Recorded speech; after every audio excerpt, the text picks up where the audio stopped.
Chris, final afternoon, ADIPEC 2022. How's it been? Kevin, it's been amazing. This year's been bigger, stronger, certainly a stronger attendance than ever before. It's probably one of the most inclusive energy events we've ever run. I mean, ADIPEC's considered the world's #1 energy show in terms of size and scale, but more importantly in terms of who attends. So this year we have 28 country pavilions, we had over 40 ministers, we had 180 CEOs speaking, and it's not from the traditional hydrocarbon industry, it's from the renewable industry. You know, we're really focusing on decarbonisation this year, how we meet those climate obligations, which is really, really important. Yeah. I think what's equally important on the show floor this year is the amount of technology. Because to meet the world's demands, and let's face it, we need more energy but fewer emissions, it's technology that's going to get us there. So I think what's quite interesting about ADIPEC is it's no longer perhaps a hydrocarbons event, it's more of a climate technology showcase.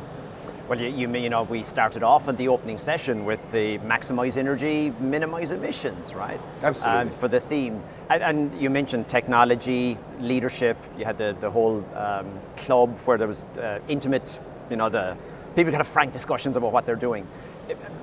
The main themes you'd see coming out? Well, I think the main theme this year of ADIPEC was security, you know, due to the situation we are in, due to some of the geopolitical situations, supply chain crunch, recovery from COVID, it's all about security of supply. And it's all about affordability when we talk about the just energy transition. Yeah. Different countries are running at different paces.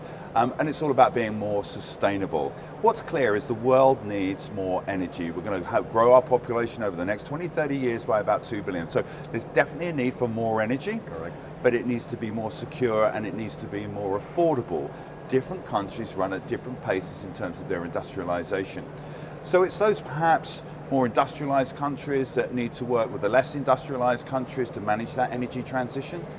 What's clear from this week is there's no one country or one company that can really meet the current challenge or do it all.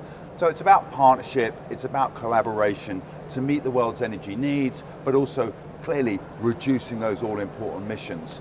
And you know, whilst the traditional energy industry is working hard to reduce their emissions, i.e. methane or carbon, we see that with carbon capture or methane recognition, it's about working with the harder to abate industries. So how do we work with the big cement companies or the car manufacturers to help those people reduce emissions? So it's a collaborative approach that's required to solve the world's energy challenges. But I think this week here at ADIPEC, there's a sense of optimism.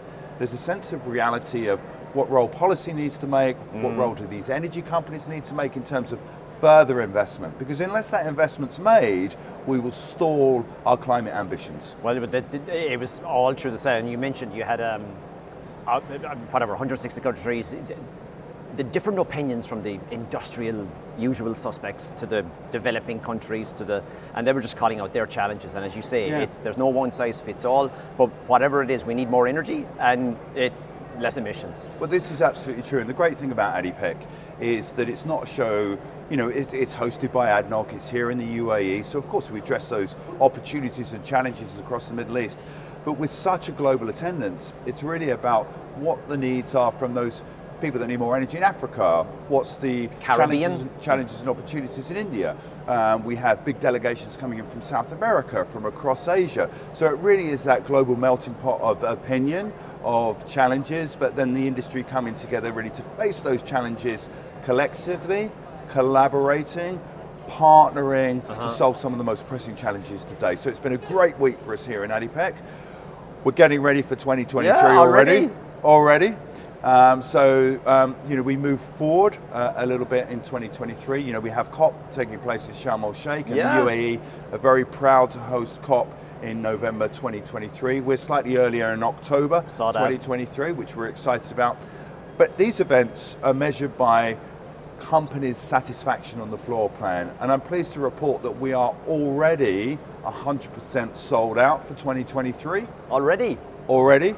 And we're currently working with the venue to look at securing more space to drive more areas to grow ADIPEC's footprint and again to meet the world's energy challenges. Well, having been here on Tuesday, you need a bigger hall.